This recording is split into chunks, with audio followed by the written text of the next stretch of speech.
Boa tarde a todos. Agradecer a presença ao mais um webinar exclusivo da Manute Advogados, em parceria com o BTG Pactual. Hoje estamos aqui para conversar sobre crise sanitária, financeira e empresarial, enfrentamentos, alternativas e soluções. Tá? A gente conta hoje com dois grandes craques para debater o tema. Estamos aqui na sala falando com a gente de São Paulo, o Guilherme Pini, um grande parceiro, que vai fazer sua exposição sobre o cenário do mercado financeiro nesse período de Covid. Aqui no escritório de BH, junto comigo, o nosso consultor jurídico e professor Thiago Fantini, doutor em Direito e especialista na matéria de recuperação judicial e falência. E a intenção desse webinar é trazer essa visão financeira e jurídica vivida, né, que estamos vivendo desde março, quando várias empresas tiveram que fechar, algumas fechar, outras interromper suas atividades, por conta do isolamento, né, que foi imposto por alguns estados. E a intenção é trazer o panorama dessa situação que a gente está vivendo desde março, e tentar buscar alternativas e soluções que já estão permeando aí os mercados, mas discutir, debater essas questões sempre com um olhar otimista e pensando que juntos a gente pode melhorar esse cenário. Tá? Então, a primeira fala será do Guilherme, lá de São Paulo, como disse a vocês. Ele vai fazer uma pequena exposição sobre o cenário do mercado financeiro.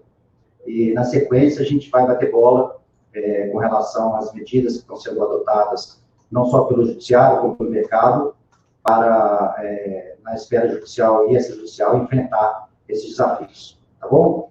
Guilherme, com a palavra, agradeço a presença e vamos ouvi-lo para depois a gente prosseguir no nosso webinar.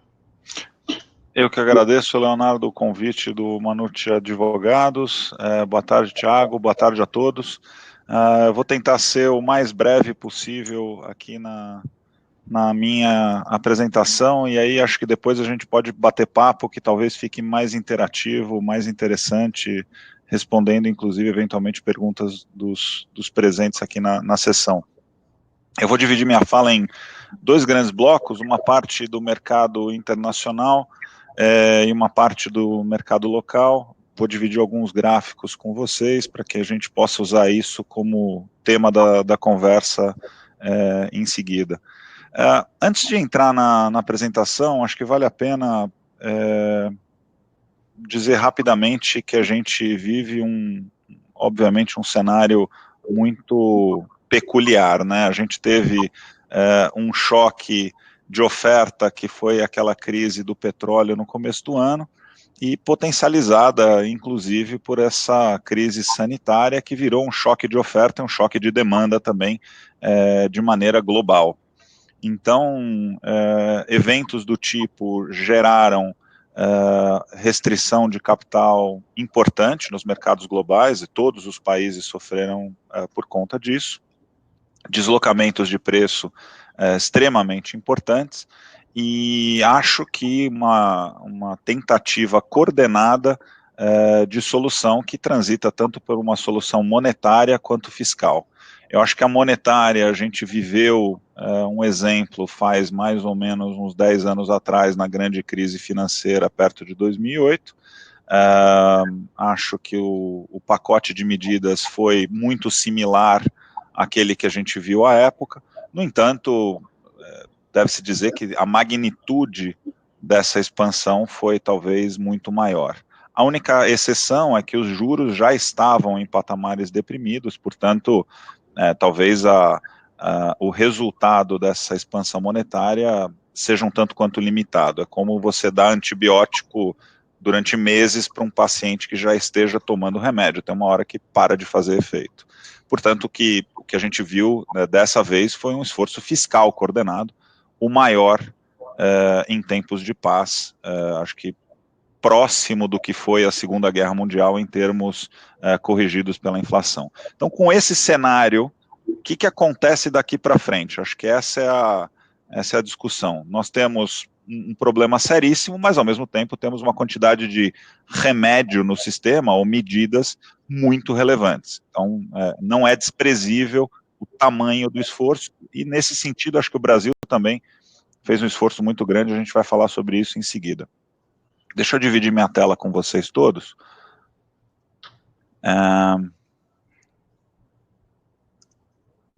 Leonardo, Thiago, vocês estão vendo a tela já? Sim. Perfeito. Eu vou colocar aqui no full screen, só para a gente ver um pouquinho melhor. Beleza. Então vamos lá.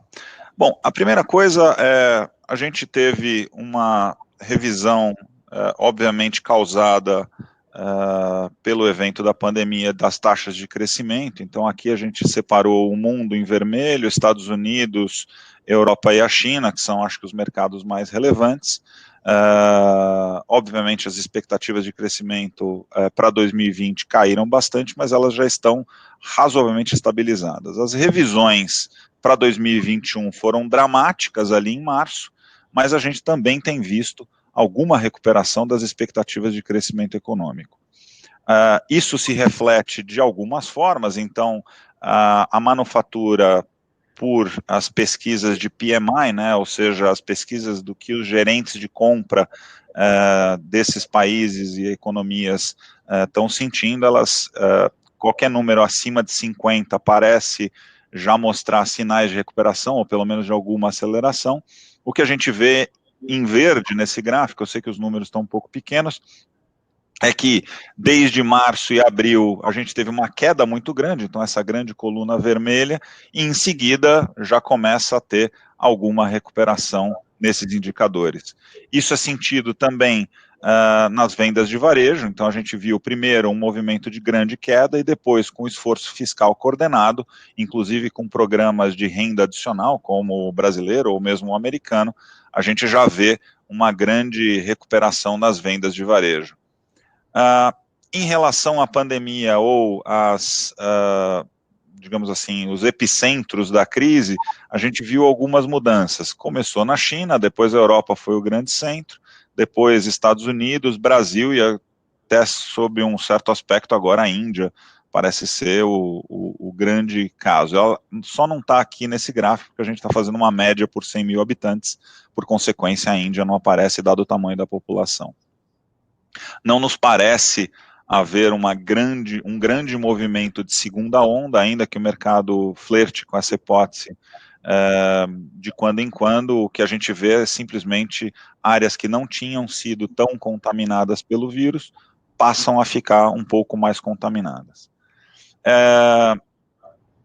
As medidas de restrição à mobilidade da população, a gente viu um grande aperto, né, primeiro na China, depois na Europa e depois nos Estados Unidos, mas hoje, por medidas de novo, mobilidade, então transportes, vendas, esse tipo de coisa, a gente conseguiu criar esses indicadores, a gente já vê alguma estabilidade, ainda não perto do patamar absolutamente livre, mas em alguma medida já bastante menos restrito do que foi há um tempo atrás, e o vírus parece mostrar, ou a expansão da pandemia parece mostrar algum tipo de estabilização, especialmente nas zonas que tinham sido mais afetadas.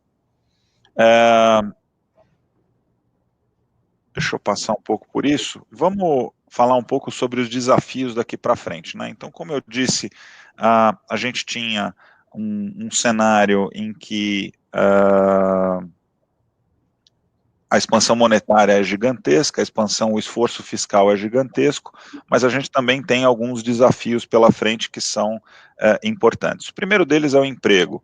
Então, houve, sem dúvida nenhuma, especialmente no mercado americano, que é bastante mais flexível do ponto de vista de leis trabalhistas, ou o mercado de trabalho é muito mais flexível, então você vê um grande choque no início, as pessoas são imediatamente mandadas embora, dada a diminuição de receita, faturamento e atividade, e existe alguma recuperação. No entanto, o que a gente também vê é que, a despeito das medidas de política econômica, o mercado de trabalho ele ainda não se recuperou da mesma forma. Home office é uma das razões, Um anedótico interessante, teve um artigo no Financial Times essa semana discutindo sobre o fato das escolas não estarem abertas, a quantidade de pais que simplesmente não podem voltar ao trabalho, ou que volte só um. Então, o impacto disso para o trabalho, por exemplo, das mulheres, que às vezes são um pouco mais impactadas em ficar em casa cuidando dos filhos, ou ter algum tipo de acordo em que um pai só voltaria a trabalhar. Então, o mercado de trabalho é, sem dúvida nenhuma, um dos desafios para a plena recuperação econômica que a gente vê. A outra coisa importante é que, sem dúvida nenhuma, o esforço fiscal, em especial nos Estados Unidos, traz um aumento de consumo, ou um aumento de renda disponível, por obviedade, né? Então os programas esses meio que de renda mínima, e não necessariamente isso seria repetido à frente. É importante notar que a gente vai passar agora por um período mais agudo na eleição americana, tudo indica que a gente vai ter, ou deveria ter, uma probabilidade maior de um governo democrata, não só o presidente, mas também a Câmara dos Deputados, né, a Casa e o Senado americanos também de democratas. E isso pode ter alguns impactos, especialmente na política fiscal, importantes. Esse é outro grande desafio. Então, como eu havia dito, a eleição americana é, sem dúvida nenhuma, um grande risco no cenário que nós temos a partir de agora. Acho que setembro, outubro serão meses que a gente deveria acompanhar isso muito de perto, e os níveis de aprovação do Trump estão bastante deprimidos, seja pelo Covid, pelo movimento Black Lives, ou por essa questão do emprego que eu mencionei, a não recuperação das taxas de emprego, sem dúvida nenhuma, tem afetado a popularidade do Trump. Bom, isso é o Biden, e a probabilidade da gente ter o que a gente chama de um Democratic Sweep, que seria presidência, Casa e Senado com os democratas, e os impactos fiscais em especial que isso poderia ter. Tem um outro impacto para o mercado que a gente precisa monitorar, que dado o tamanho e a relevância de algumas grandes empresas de tecnologia, Apple, Microsoft, Amazon, Google, Facebook, Netflix, no mercado americano, se num governo democrata você teria algum risco de maior regulação, taxação desse tipo de companhia. Então, acho que esses são dois elementos de risco importantes que a gente deveria monitorar. Em seguida, acho que um outro fator de risco que a gente vai conviver com ele durante um período muito grande de tempo é, sem dúvida nenhuma, essa tensão de relações entre Estados Unidos e China. Vai ser uma dança frequente, a gente está longe de ver o final disso. Vão ter momentos que a gente acha que o problema é um pouco mais sério, outros que ele está resolvido, mas certamente a gente deveria conviver com essa relação de duas grandes potências econômicas um tanto quanto difícil nos próximos anos. Então, o banco tem a visão de que isso deveria demorar um bom tempo para ser resolvido. Acho que esse é o pano de fundo. Então, como eu disse, muito remédio no sistema, taxa de juros extremamente baixa, provavelmente durante um prazo muito mais longo, pacotes fiscais grandes que estão para serem renovados em alguma medida, mas 2021 a gente tem um risco de alguns deles saírem do cenário, e qual seria o impacto disso. Mercado de emprego, importante, curto prazo, eleição americana como fator de risco, e a médio e longo prazo acompanhar de perto os impactos da relação Estados Unidos e China. Vamos passar para o Brasil rapidinho? Deixa eu voltar para... E aí, como é que está o nosso Brasil nessa história toda? Então, eu peço desculpas que a primeira apresentação estava em inglês, mas é mais legal os gráficos do que necessariamente os textos em si.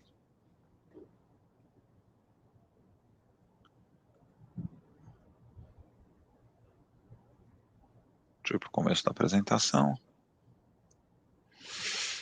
Vamos lá. Como é que está o Brasil nessa história toda? Então, da mesma forma como a gente viu na parte global, a gente teve uma queda abrupta das expectativas de PIB, fortemente concentrado em 2020, mas, ao mesmo tempo, o mercado já começa a precificar alguma melhora no cenário de PIB, inclusive para 2020, e o mesmo é verdade para as expectativas de crescimento para o ano que vem. Elas estavam estáveis em perto de 2 e pouco, 3%, agora até subiram um pouquinho, estão na faixa de 3,5%. A gente vê recuperação na atividade econômica, ainda longe dos patamares anteriores, mas de qualquer forma, alguma grande recuperação.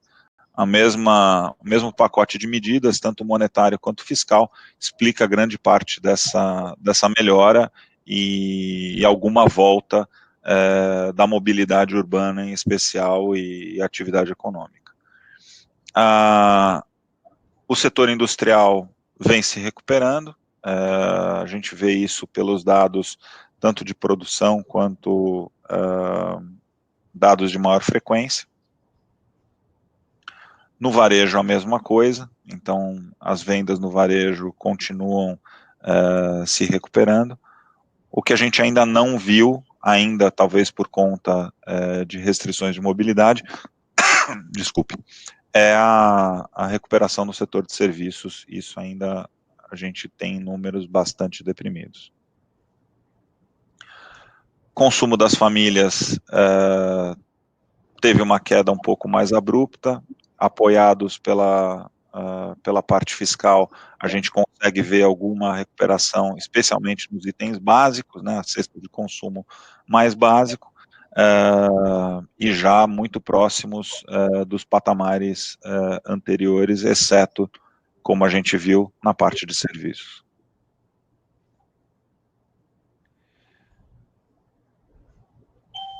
Com esse cenário de atividade mais fraca, a gente tem, por obviedade, um cenário de inflação, ainda que a gente tenha uma expansão fiscal e monetária bastante forte, muito benigno.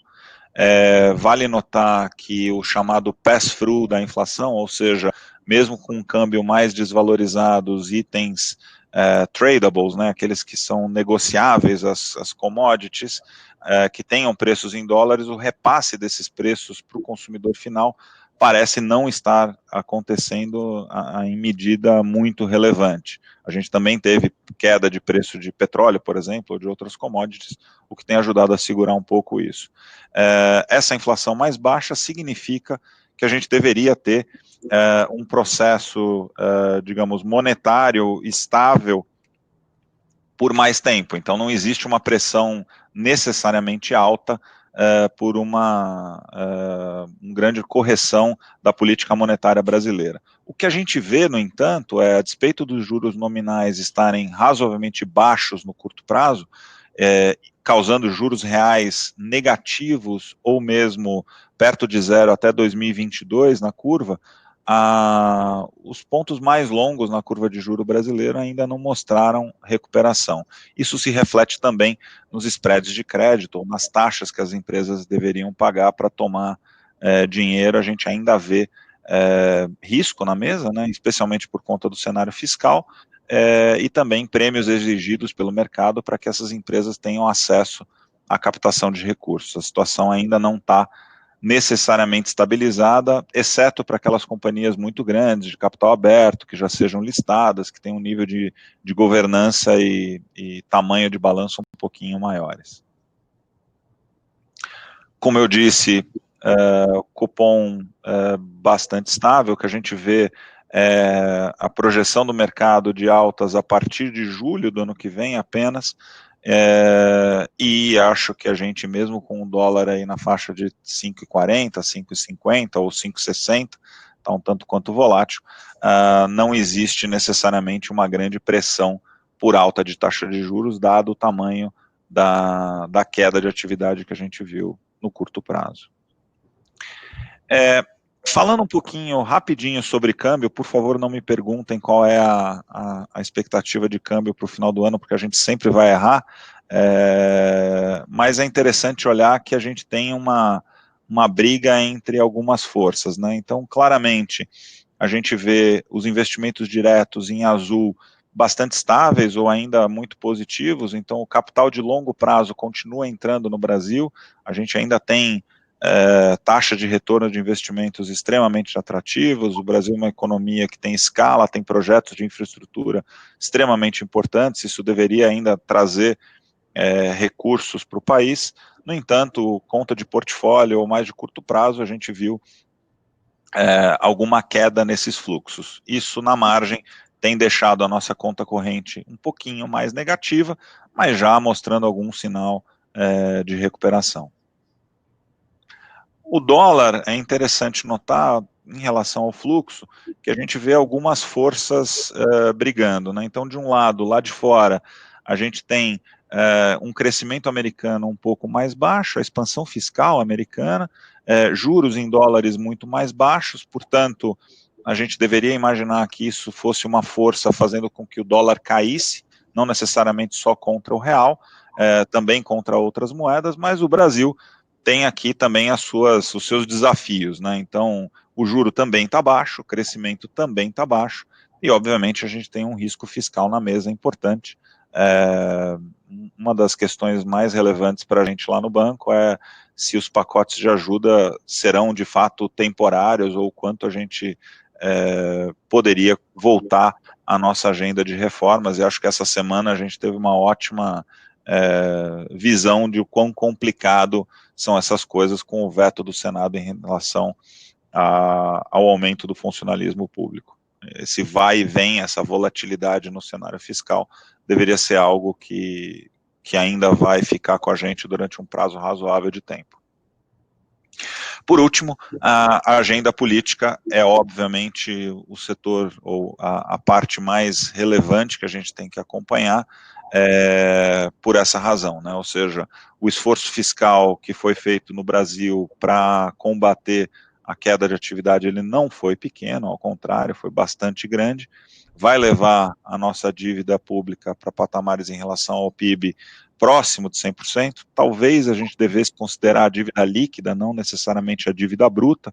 A gente trouxe aqui a dívida bruta, a dívida líquida é um pouquinho mais baixo, cerca de 20% mais baixo, mas de qualquer forma a direção foi essa, né? Ou seja, existe uma expansão do endividamento brasileiro, isso deve ser monitorado de maneira muito próxima pelos agentes, por todos nós. Agora, ao mesmo tempo, em termos relativos, o Brasil, em relação à dívida PIB, por exemplo, não está dos piores, né? Então, tem países com taxas próximos a 200%. Estados Unidos é um bom exemplo. Acho que a mensagem final que eu gostaria de passar em relação aos mercados, deixa eu só sair do full screen aqui e voltar para a tela com vocês.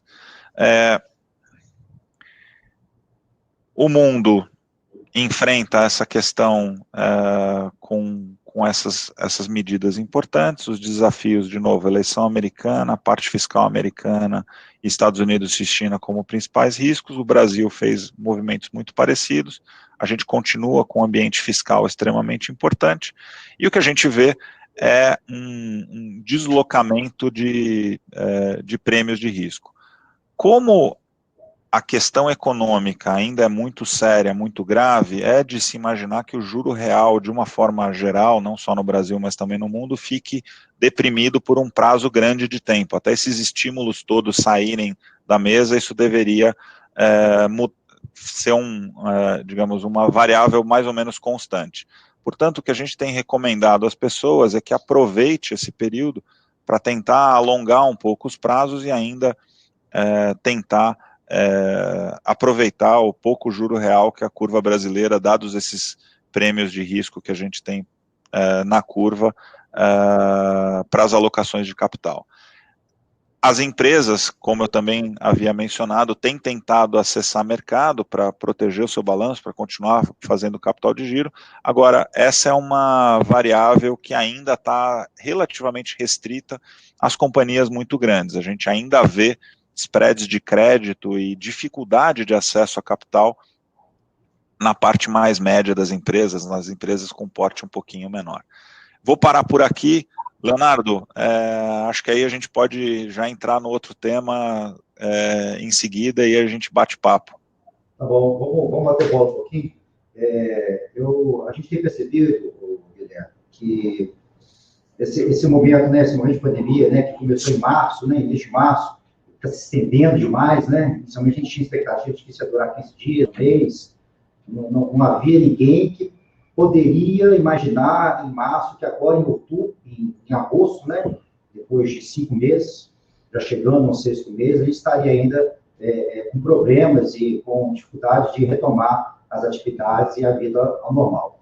E, ao que parece, ao que tudo indica, só com a chegada de uma vacina, que também não se sabe quando, né, se virá no final do ano ou no início do ano que vem, a gente pode voltar a ter a vida caminhando da forma como outrora, né?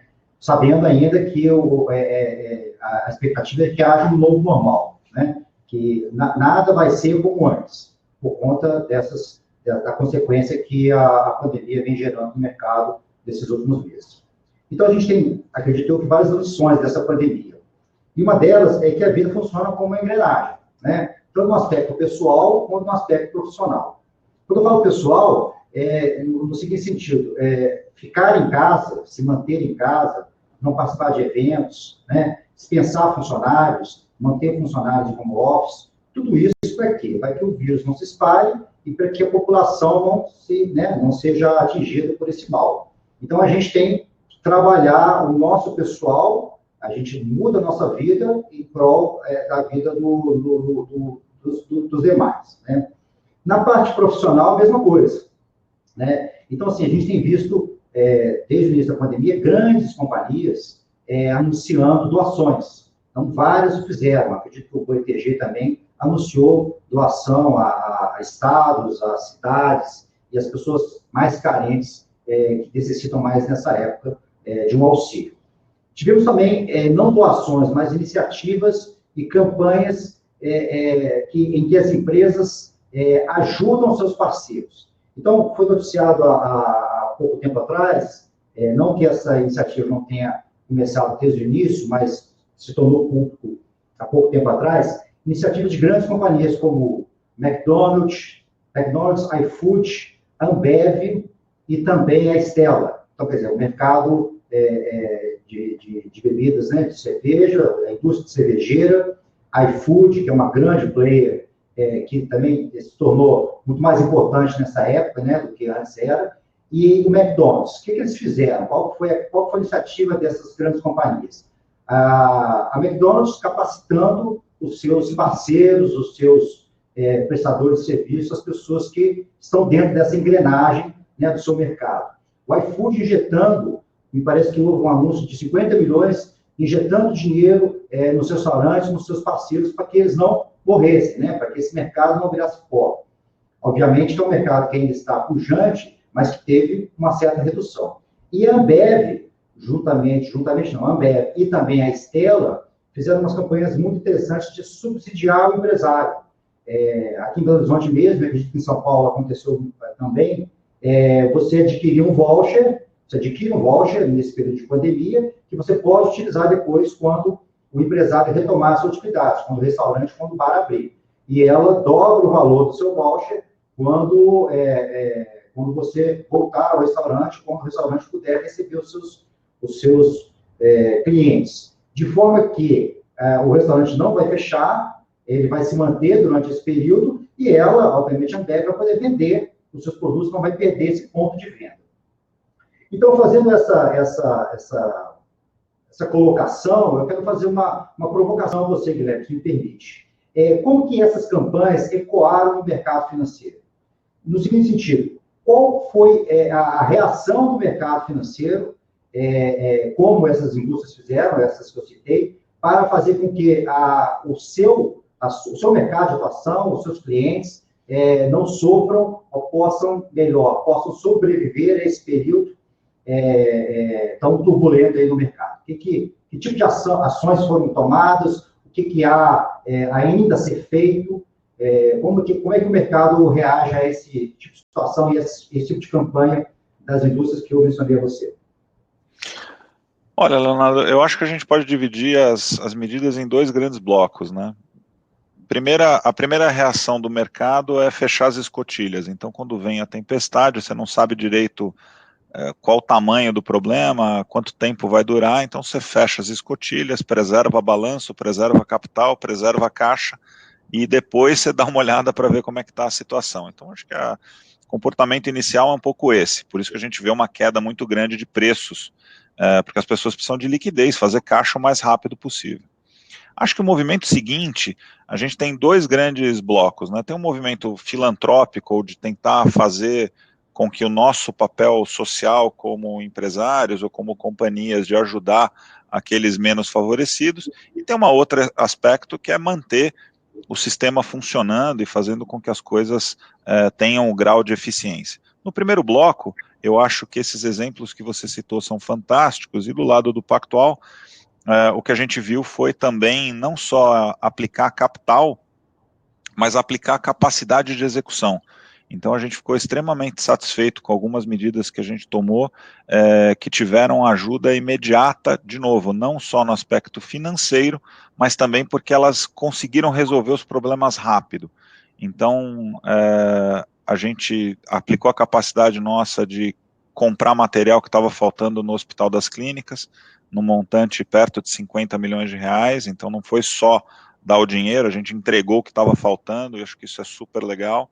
E dois, a gente contratou uma equipe de 150 anestesiologistas para conseguir fazer com que as pessoas que precisassem serem entubadas, elas precisam ser anestesiadas antes. Então esses profissionais são super relevantes, exatamente no ponto mais agudo do tratamento da doença, do Covid-19. E aí o banco, ao invés de dar o dinheiro, simplesmente foi lá e contratou os profissionais. Então, de novo, eu acho que esses exemplos que você citou, e mesmo esse comportamento que o banco teve, ilustram um pouco bem de o setor privado tentar aplicar a execução, aplicar ações, não só dinheiro, porque dinheiro às vezes demora 6 meses para entrar aonde precisa, e 6 meses a crise já passou, os problemas não necessariamente foram resolvidos.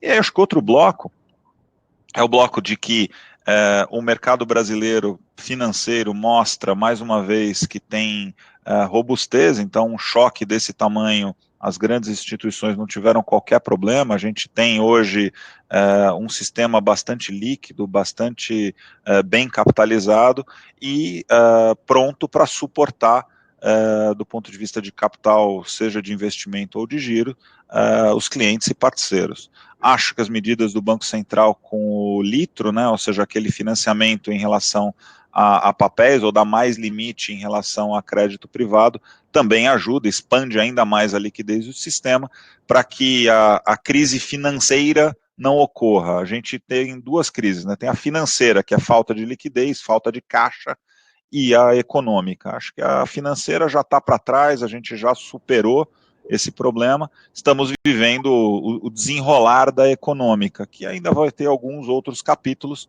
mas tudo indica que a gente, como a gente viu nos gráficos, está no caminho da recuperação. Esse caminho pode ser um pouco mais rápido se o fiscal ajudar, mas eventualmente vai ser um pouquinho volátil, como a gente viu essa semana. Então acho que esses dois blocos me parecem ser interessantes a gente discutir. E essa necessidade de capital no sistema, acho que ainda veremos desdobramentos disso e como que isso pode afetar os agentes, né?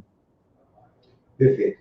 O interessante é que essa união de forças, ela veio não só do mercado financeiro, como também do mercado jurídico, né? Então, a gente tem grandes exemplos, desde que a pandemia se instalou no Brasil, né? Estou falando aqui do cenário nacional, de corrida do judiciário para a digitalização dos seus procedimentos. E, obviamente, que os conflitos, eles começam, conflitos esses que já eram intensos, né, antes da pandemia, eles aumentam muito, né, no momento em que eu tenho a redução da minha capacidade produtiva, eu tenho a interrupção da minha atividade, e eu tenho, se não a interrupção completa da minha atividade, eu tenho uma cadeia de fornecedores que certamente ficaram atingidos por essa situação. Então, o interessante é que o exemplo que eu trago do judiciário é muito importante, porque a digitalização, que era um processo que vinha para ser efetivado ao longo de 2, 3 anos, estou considerando 2020 a 2022, 2023, ele foi acelerado. Então, a gente quase que viveu, esses últimos 5 meses, a gente viveu 5 anos ou 3 anos de aceleração dos procedimentos digitais, dos procedimentos para a digitalização do judiciário.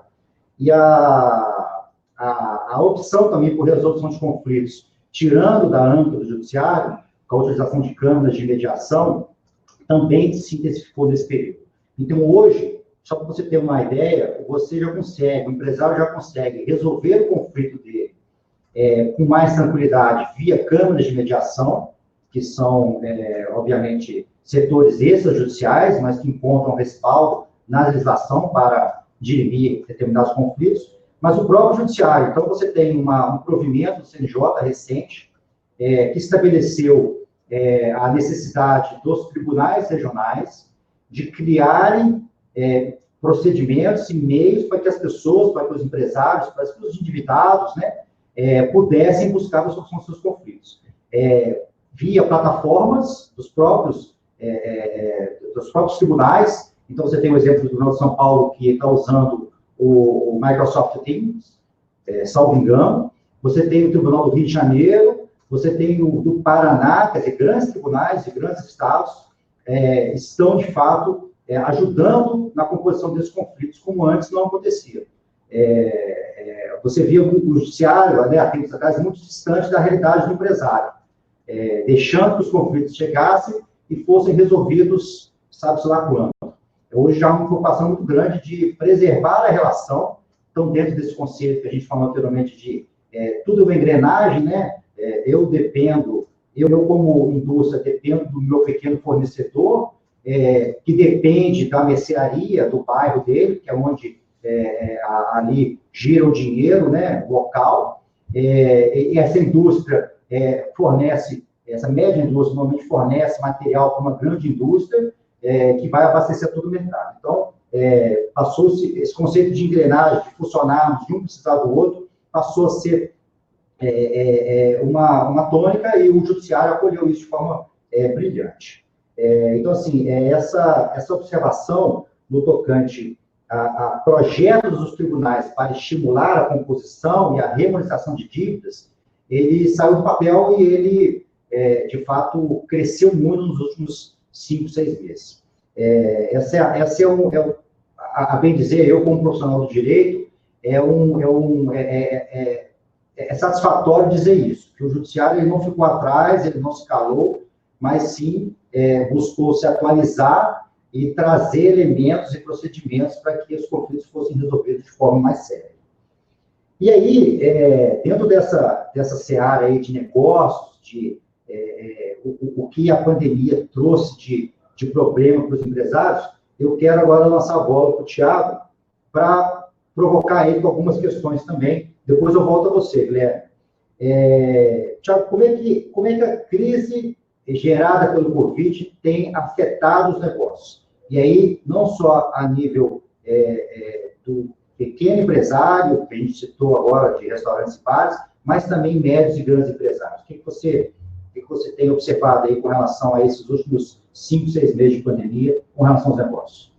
Bom, boa tarde, Guilherme, boa tarde, Léo, todos que nos acompanham, é um prazer estar aqui, Guilherme, conversando com você sobre esse tema, também aqui com o Léo. É interessante porque vocês falaram sobre alguns aspectos que são fundamentais quando a gente analisa, faz uma análise da cultura brasileira, né? No início da década de 90, o Pastore escreveu um texto sobre a cultura brasileira na composição de litígios, ou seja, se havia ou não havia uma cultura propícia à composição. De um lado a composição, do outro lado a demanda, né? E a conclusão que o Pastore chegou foi muito interessante, porque fazendo uma comparação também com a cultura japonesa e a cultura americana, ele chega à conclusão de que a cultura brasileira era demandista e individualista. Ou seja, o brasileiro ele ele tinha por essência demandar e de maneira individual. Então, observem que quando vocês trazem, o Léo traz essa realidade para nós, isso nos mostra uma mudança de comportamento, né?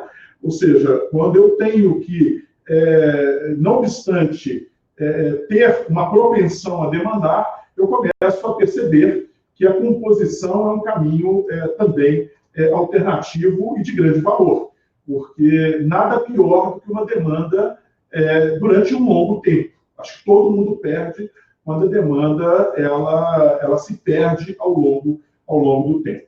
E é interessante porque esse provimento CNJ ele já vem desde um pouco antes, né? Desde 2008, que a gente vem percebendo o CNJ, junto com o SEBRAE, junto com o Ministério da Justiça, rede de associação de comerciantes, procurando, de certa forma, fomentar esses acordos. Agora, em época de Covid, junto com o TJ São Paulo, isso também vale a pena ressaltar, porque isso tem um registro muito claro ali, todo o estímulo foi feito para que as empresas, junto com seus fornecedores, junto com seus, não só fornecedores, tanto uma ponta quanto a outra ponta, né? Fornecedores de um lado, do outro lado, consumidores, que eles pudessem buscar esses meios pacíficos de solução de litígio fora do Poder Judiciário. E o objetivo também não é outro, eu não posso lotar o Judiciário, né? Porque se eu loto o Judiciário também eu não tenho solução. O Judiciário já está lotado. Se eu ainda jogo mais processos para uma estrutura que já não tem suporte, imagina o que vai virar, né? Então, eu acho que é interessante, no primeiro momento, Léo, falar um pouco sobre isso. No segundo momento, é interessante sua pergunta, porque os negócios são afetados de todas as formas, né? E nós que estamos numa posição, às vezes, de consultoria ou de gestão, ou consultoria jurídica, ou estamos em conselhos, né? Eu faço parte de alguns conselhos de administração, e muitas vezes essa pergunta chega para nós, ou seja, como é que eu lido com a crise, e como é que eu lido com a crise daqueles que são indispensáveis para mim, né? Eu tenho ali na minha cadeia de conhecimento pessoas que não suportam a crise do jeito que eu estou suportando. E aí, como é que eu faço? Eu sou indiferente a isso, ou eu sou um parceiro numa hora dessa de dificuldade, né? Então, eu tenho alguns dados aqui que a gente sempre procura para ter em mãos numa situação como essa, por exemplo, um levantamento do SEBRAE em relação à Covid-19. Pequenos negócios geraram um passivo de 106 bilhões em dívidas atrasadas.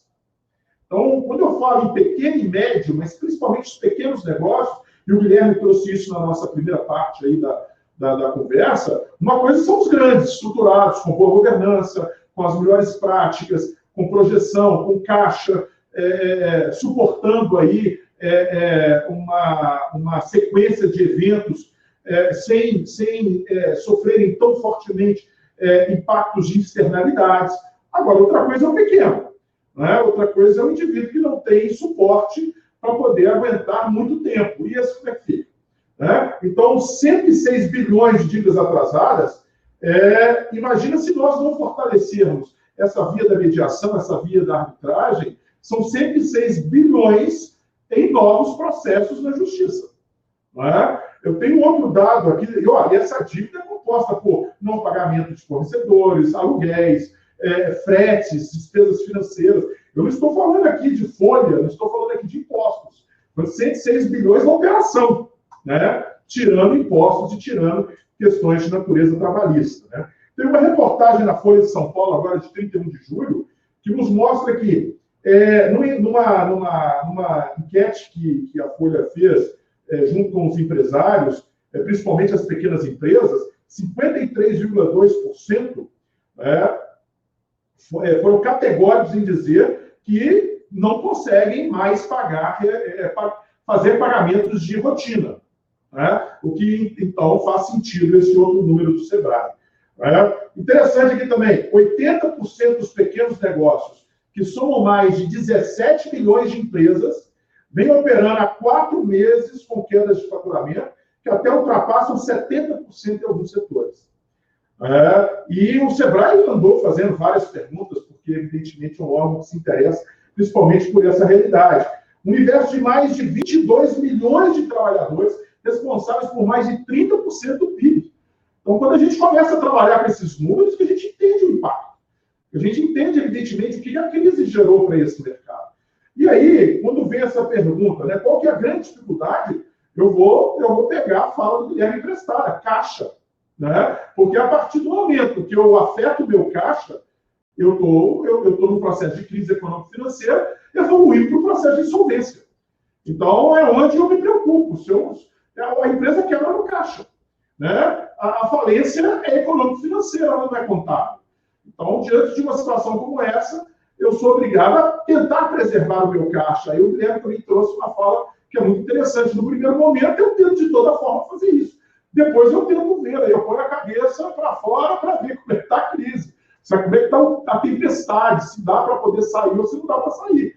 Né? Então, no primeiro momento, todo mundo faz uma projeção para o ano. Nesses conselhos dos quais eu faço parte, foi muito interessante, porque quando chegou em março para abril, a nossa projeção era muito mais negativa do que nós estamos vivendo hoje. Esses dois, um é uma construção civil, outro é indústria. Nos dois setores, nós desenvolvemos, tivemos uma desenvoltura muito mais interessante do que prevíamos lá em março, abril, quando fizemos uma projeção para esse momento agora. Né? E eu acho que a grande dificuldade do pequeno e médio empresário, e também esse ponto, o Guilherme foi muito feliz na fala dele, é o acesso ao crédito. Né? Para você ter acesso a crédito... Tão adiado pelo governo. Tão adiado. Eu acho que o BNDES pôs dinheiro disponível, o BDLG aqui em Minas pôs dinheiro disponível, só que o pequeno e médio empresário não consegue chegar. Não consegue chegar nessa conta. Então, se eu tenho que proteger o meu caixa de alguma forma, se eu tenho que me estruturar de alguma forma, quer dizer, não é um dinheiro tão caro, porque a Covid acabou trazendo situações de mercado mais interessantes. Né? Não só os bancos públicos, mas também os próprios bancos privados entraram nesse procedimento dizendo, tem linha de crédito muito mais interessante. Só que o sujeito não tem uma estrutura de governança, não tem uma estrutura histórica organizada que dê a ele uma condição de ele ter acesso a esse crédito. Então, aí é outra discussão com a qual nós temos que trabalhar também. Eu acho que são os pontos que merecem essa discussão. O grande empresário, eu acho que, apesar de ele estar numa situação mais confortável, se ele não olhar para essa cadeia, essa situação de desconforto dele no futuro vira uma situação de desconforto. Porque a cadeia dele, às vezes, está quebrada, porque ele tem fornecedores que não podem mais funcionar. Eu preciso entender de onde que ele vai tirar isso. Né? Então, aí eu cuido do meu fornecedor para que eu possa, evidentemente, amanhã ter o meu mercado. É muito interessante também que nós estamos vivendo aí uma situação, não sei como é que você enxerga isso, Guilherme, mas aquela pessoa que está no meio da cadeia, né, fazendo aquele processo, né, a indústria põe na mão ali do lojista para o lojista colocar no mercado. Esse indivíduo que está no meio da cadeia, ele está passando por um sério risco de deixar de existir. Porque a partir do momento que você traz aquela qualidade ou realidade de compra online, você oferece ao consumidor a compra direta. Então, aquele indivíduo que está no meio da cadeia, ele pode ficar ali numa situação muito delicada de amanhã não poder ser um fornecedor, porque agora o indivíduo já está... Aquele dinheiro que você está deixando no meio da cadeia, ele dá um desconto e eu compro diretamente. Né? Eu estou tendo essa discussão em um dos conselhos, onde que é uma indústria e os consumidores já estão dizendo assim, olha, eu posso te comprar direto aí, já está funcionando assim, eu não quero comprar mais na loja. Então, por favor, me venda diretamente. Eu quero aqui um cenário de venda online. Então, assim, são situações complexas que nós temos que trabalhá-las todas. Isso tem que estar tudo na mesa. Senão a gente acaba, evidentemente... Ou seja, já vamos mudar o cenário, né? O que vem pela frente já é muito diferente do que tínhamos. Então, a gente tem que, evidentemente, entender como é que essas peças funcionam nesse tabuleiro de xadrez para poder sair daí com soluções que sejam viáveis. Mas, Santini, quando você cita a dificuldade de acesso ao crédito, né, e o fato de que o empresário não se preparou devidamente, né, para ter esse acesso, né, assim, ele não sabia que isso ia acontecer, que essa pandemia ia aparecer. As linhas de crédito estão aí, mas, obviamente, que os bancos, principalmente os bancos públicos, apresentam requisitos para você ter esse acesso. de que forma que o empresário, assim, não só a organização em termos de governança, mas de que forma que ele pode se preparar melhor para uma situação como essa. Porque agora a gente está falando de uma situação, assim, um segundo semestre, ainda com uma possibilidade de quebras e de dificuldades no meio empresarial, né? A pandemia não acabou, a gente vai viver agora uma segunda fase. Talvez uma fase, espera-se uma fase melhor do que a gente viveu nesse primeiro semestre, mas ainda sem uma solução para essa situação. Então, de que forma que o empresário pode se preparar para esse segundo semestre, se é que ainda tem medidas a serem adotadas, ou para situações como essa no futuro dos seus negócios? É interessante, Léo, eu quero trazer também números, porque os números eles são muito pedagógicos, né? Os números eles ensinam bastante. É claro que dados são dados. Dados sem análise, sem trabalho de conhecimento sobre dados, né? Eles se perdem aí na estratégia. Mas observem só, no levantamento que nós fizemos agora recentemente, também fazendo uma análise de números do Sebrae, no Brasil existem mais ou menos em torno de 6,4 milhões de estabelecimentos. Desse total, 99% são micro e pequenas empresas. Então, você imagina que o universo é esse com o qual nós estamos trabalhando. As NPS respondem por 52% dos empregos com carteira assinada, né, no setor privado, algo em torno de 16 milhões de pessoas envolvidas nesse mercado. De acordo com o portal do empreendedor, no Brasil existem 3,7 milhões de microempreendedores individuais. Ou seja, num universo como esse, quando eu estou falando das listadas, eu estou no mundo. Quando eu estou falando desse universo, eu estou em outro mundo totalmente diferente. Né? Quando eu faço uma análise, por exemplo, dessa dificuldade de chegada ao crédito, eu vi numa entrevista, agora recentemente, do Gustavo Montesano, do presidente do BNDES, olha só que interessante uma fala dele. Saltou aos olhos como a gente precisa trabalhar mais e ter mais medidas e ações estruturantes que viabilizem o crédito para esse segmento empresarial que gera tanto emprego. E ele fala assim, a crise externalizou um problema que já existia, que era um problema de baixa organização. Então, o que acontece, muitas vezes, é que esse número de 99%, né, de micro e pequenos empresários, eles não têm estrutura nenhuma. Eles não têm orçamento, eles não têm balanço, eles não têm regras mínimas de publicação, mesmo eles não têm controle, eles não têm proteção ao caixa, eles não têm nada. Então, num momento como esse, eles não têm gestão de risco interno, gestão de risco externo, ou seja, eles não projetam externalidades, ou seja, o que está acontecendo aqui que, porventura, amanhã pode virar um passivo para mim, ou seja, que risco é esse que eu estou vivendo hoje e que amanhã já não é risco mais, né? Numa situação de crise, eu estou preparado para enfrentá-la? Qual é o meu plano? Qual é a minha estratégia para enfrentar a crise? Ou seja, nós estamos falando de uma estrutura que é desconhecida de grande parte desse público. Então, evidentemente, que eles não estão preparados para a crise e eles já vivem ali no limite sem ela, então quando chega a crise, isso tudo vira uma tempestade perfeita e a maioria não consegue, evidentemente, seguir adiante. Então, eu acho que esse é o grande problema. E aí é que entra uma estratégia como a que o Pactual aí, como o Guilherme trouxe, como entra uma estratégia jurídica. Ou seja, a partir do momento que o pequeno e médio empresário passar a entender que é fundamental ele se estruturar e se organizar, não necessariamente para crises, mas para que ele possa ter longevidade, e a relação da organização com a longevidade é direta, eu acho que, evidentemente, ele, como consequência, se prepara também para crises e para situações de externalidade. Né? Então, essa é uma situação que eu poderia até acrescer um ponto aqui, que é a boa relação, né? É interessante como que, às vezes, a gente advoga para algumas pessoas que adotam condutas refratárias na relação com seus credores. Eu entendo isso. O sujeito é devedor e, ainda assim, é mal-humorado com o seu credor.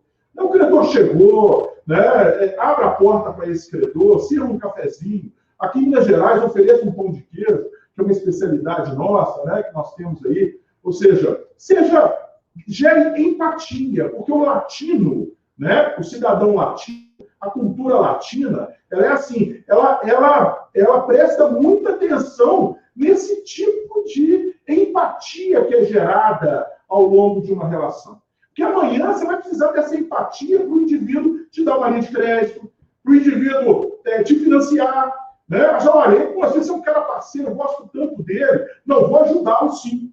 Não, ele não vai falar assim, aqui no Brasil ele não vai falar, mas esse negócio é viável.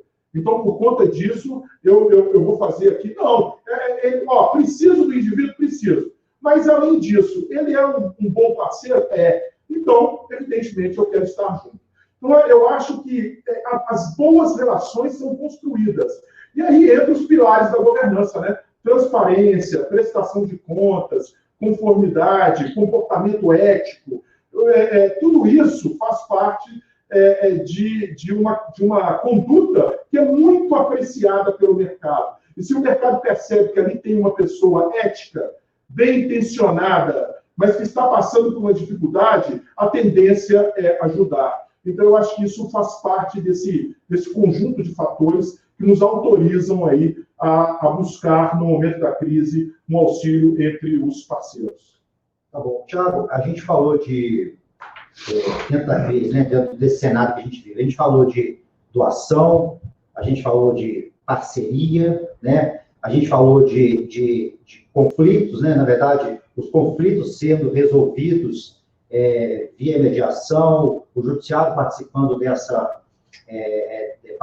desse, ajudando aí que esse cenário que essa situação seja resolvida entre as partes, mas aí chegamos ao momento que a luz vermelha acendeu, né? Todos essas etapas, esses estágios não foram suficientes.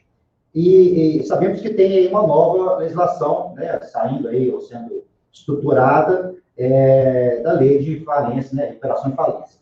O que ela traz de relevante? Dentro disso que a gente conversou sobre iniciativa, sobre engrenagem, sobre união de forças e tal, a nova legislação que vem sendo desenhada, ela traz algo relevante, ela traz algo diferente, talvez já por conta desse cenário, ou ela já vem, ou na verdade esse desenho já é anterior, mas se amolda bem agora a situação atual. A nova lei, quer dizer, o projeto de lei, que talvez vingue, né, ele é do deputado Hugo Leal, ele já está aí há mais de 15 anos. Né? Talvez nada melhor que uma Covid, de fato, para fazer uma aceleração desses processos. Eu acho que a gente tem alguns fatores externos que mexem muito com a cabeça do legislador. Né? Por exemplo, eu lembro que na concordata da IPOL, hoje houve um movimento enorme no Congresso para aprovar o projeto que havia à época. Vocês não se esqueçam que o Decreto-Lei 7661 é de 45, né? 1945. Então, quando vem a discussão da possível quebra da IPOL, a maior incorporadora da América Latina, o Congresso se movimenta para tentar aprovar uma legislação. Mas, mesmo assim, não conseguiram. Foi preciso, a IPOL quebrou na lei do Decreto-Lei de 45. A crise da Varig gerou toda uma movimentação do Congresso para poder, de repente, aprovar uma nova legislação, e no caso a Varig foi até beneficiada. Muito interessante, porque a Varig pede recuperação judicial em 2005, logo após a vigência, né, aquele prazo de vacatio legis, a lei vigor em junho de 2005. Eu não sei se vocês têm os números interessantes, mas o Banco Mundial, olha que interessante esses números do Banco Mundial. Até 2005, os credores recuperavam 20 centavos de cada R$100 investidos pelos credores da empresa. Olha que loucura! Olha como é que essa lei de 2005 muda o cenário. A partir de 2005, o valor chegou a um pico de R$25,80 por R$100 investidos pelos credores naquela empresa no processo falimentar. Então, eu saio de 20 centavos e vou a R$25,80. Então, mostra como é que essa lei deu uma estruturada na relação credor e devedor em momentos de crise. O Brasil, hoje, ele fala em torno de 18,2% de recuperação de crédito em processo falimentar. O processo falimentar, que já teve, em média, 10 anos de duração no Brasil, até 2005, hoje, ele dura mais ou menos 4 anos. Essa é a média. Poxa, evoluímos bastante. mas ainda assim praticamente o estudo que o Banco Mundial fez é o maior prazo de duração. Você vê, por exemplo, os Estados Unidos com 1 ano de duração para esse processo alimentar. Você vê o Chile, nosso vizinho, com 2 anos, em média, de duração desse processo alimentar. Nós, aqui no Brasil, estamos falando de 4 anos. Né? Então, nós temos alguns números, assim, que são números curiosos. Então, essa nova legislação, ela se preocupou com esses números. Então, ela vem para tentar corrigir alguns gaps que a lei de 2005 tem, né? Ainda tem. E eu poderia dizer, por exemplo, a falta de garantias. Eu acho que o Pactual vai entender bem isso, mas quando eu falo a falta de garantias para investidores que pretendem ali manter um tipo de relação com a empresa de recuperação judicial. Isso aí é uma realidade que a nova lei se preocupa. A ausência de harmonização com regras internacionais é outra realidade que a lei se preocupa. Mas dentro dessa linha, há muito procedimento de recuperação judicial. Não vamos entrar nesse detalhamento aqui, mas dando ênfase ao que nós conversamos, a situação interessante da solução extrajudicial. A solução extrajudicial ganha mais ênfase. Dentro da nova legislação. Então, por exemplo, antes eu não tinha prazo, aquele stay periods que há na recuperação judicial, em que os credores não podem executar, que os credores não podem cobrar do devedor, não havia na recuperação extrajudicial. Agora haverá, são 60 dias. Então, eu tenho aí uma condição de resolver com os meus credores uma forma de estender com eles aí condições melhores. Então, hoje, eu tenho uma preocupação com a recuperação extrajudicial que antes a recuperação ficou meio interessante, porque quando esse projeto era discutido, imaginava-se que a recuperação extrajudicial seria o grande foco da lei de 2005. Não foi. Então, nós temos pouquíssimos casos de recuperação extrajudicial no Brasil. Então, agora, eu acho que esse é um ajuste que o legislador procurou fazer, dar mais ênfase à recuperação judicial. E um dos motivos não é só a relação entre credor e devedor, mas também esvaziar o poder judiciário, que nós já tínhamos falado. Né? Olha que interessante esse dado que nós levantamos aqui. Cortes que são 28,3% menos congestionadas têm aumento de 5% de empréstimos garantidos nas relações da recuperação judicial. Isso é um estudo feito no Brasil. Né? Investimentos das empresas são 0,46% maiores, onde que eu tenho solução de litígios mais rápida. Produção de empresas cresce 2,3%, quando eu tenho solução de litígios mais rápidas. Então, há uma percepção de que se eu tenho solução de litígio mais rápido, eu tenho um mercado mais também funcional. Eu tenho dinheiro circulando melhor também.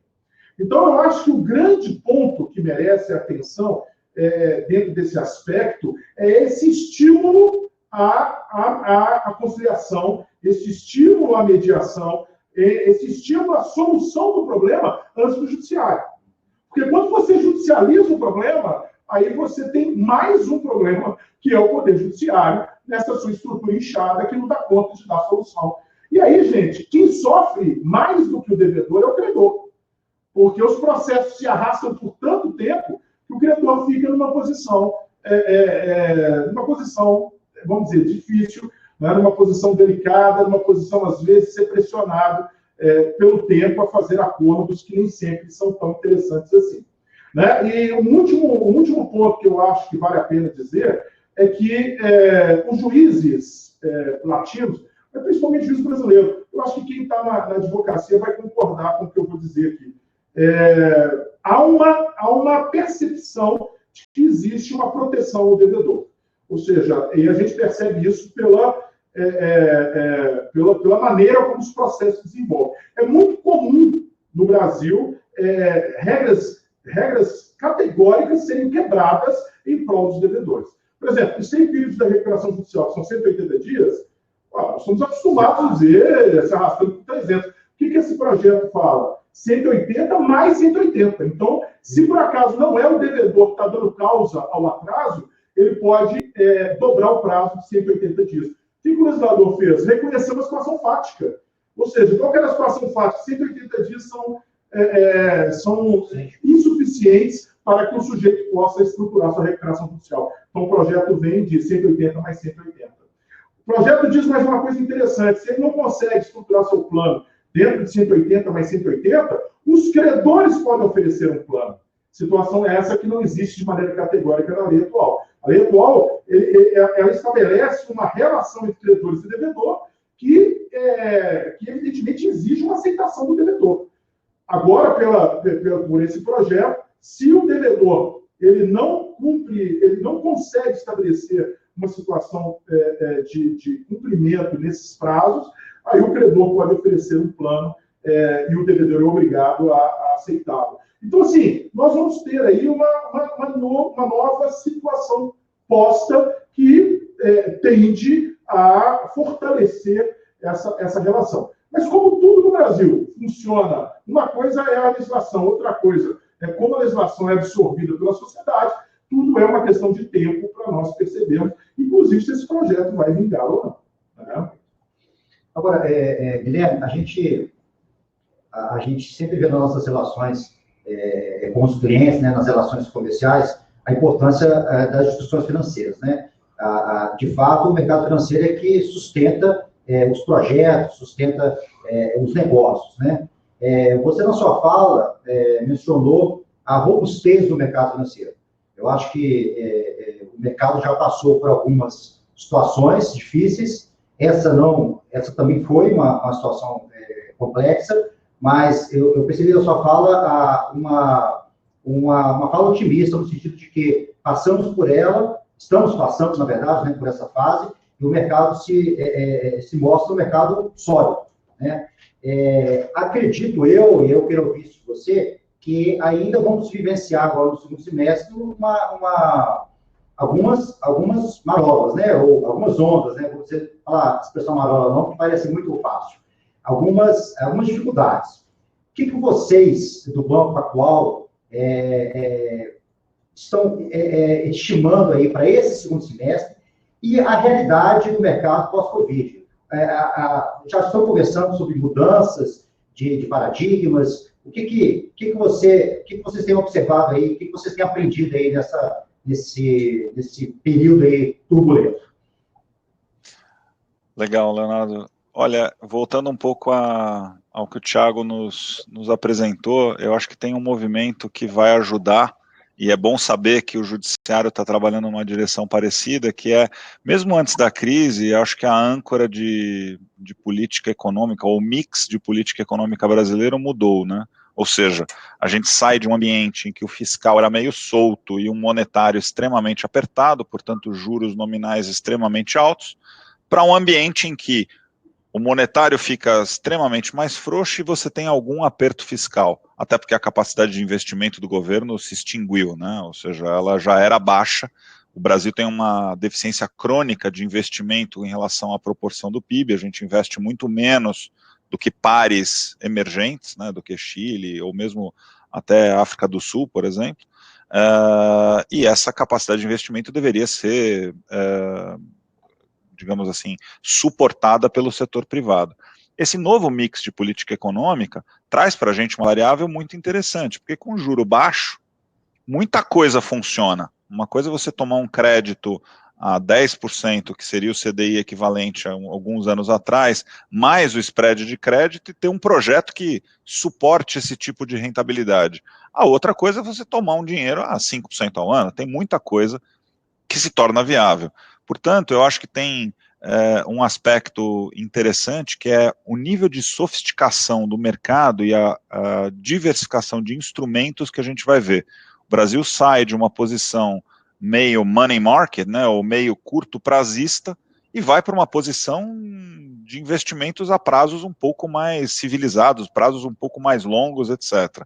Isso é bom para o investidor que está tendo acesso a esse tipo de ativo, mas é bom para o empresário, empreendedor que precisa de capital, precisa de dinheiro, não necessariamente para a semana que vem, mas para construir uma fábrica para os próximos 5 anos. E ver, segundo a fala do Thiago, esse arcabouço todo jurídico, né? Eu gosto de dizer que a gente só conseguiu dar crédito no banco depois de ter alienação fiduciária, porque facilita muito as coisas. Isso tudo é muito bom de se ouvir. Então, acho que essa é uma mensagem já positiva.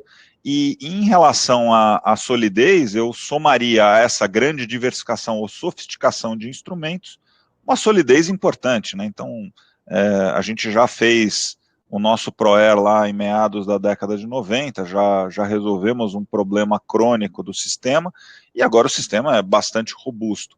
Acho que ele tem enfrentado uma competição saudável, uma disrupção saudável em função de tecnologia, mais acesso, liberdade, tudo isso acho que é super legal para os investidores, para os agentes, mas também é importante dizer que a robustez do sistema está aí, ela suporta tudo isso, né? Então, na medida em que você tem essas duas coisas, essas duas variáveis sendo combinadas, e o investidor, voltando àquela meu ponto, dado que a inflação está controlada, provavelmente o juro vai ficar baixo durante um prazo enorme de tempo. As pessoas precisam de outros tipos de retorno. O CDI eu brinco que hoje em dia o CDI rende menos que o FGTS, né? A gente brigava com o FGTS hoje é quase 150 do CDI, a gente vai parar de falar em percentual do CDI. Portanto, eu acho que esse movimento todo que a gente está vendo é super benéfico e acho que a gente tem tanto capacidade criativa para ter instrumentos eficientes, quanto do ponto de vista de robustez de capital. É bom lembrar que a crise também traz algumas oportunidades, então o banco tem se dedicado a tentar fazer com que essas oportunidades cheguem às pessoas. A gente está lançando, por exemplo, um produto de private equity com mínimos até bem atrativos, de R$50 mil, coisa que antes a gente só fazia para cliente institucional.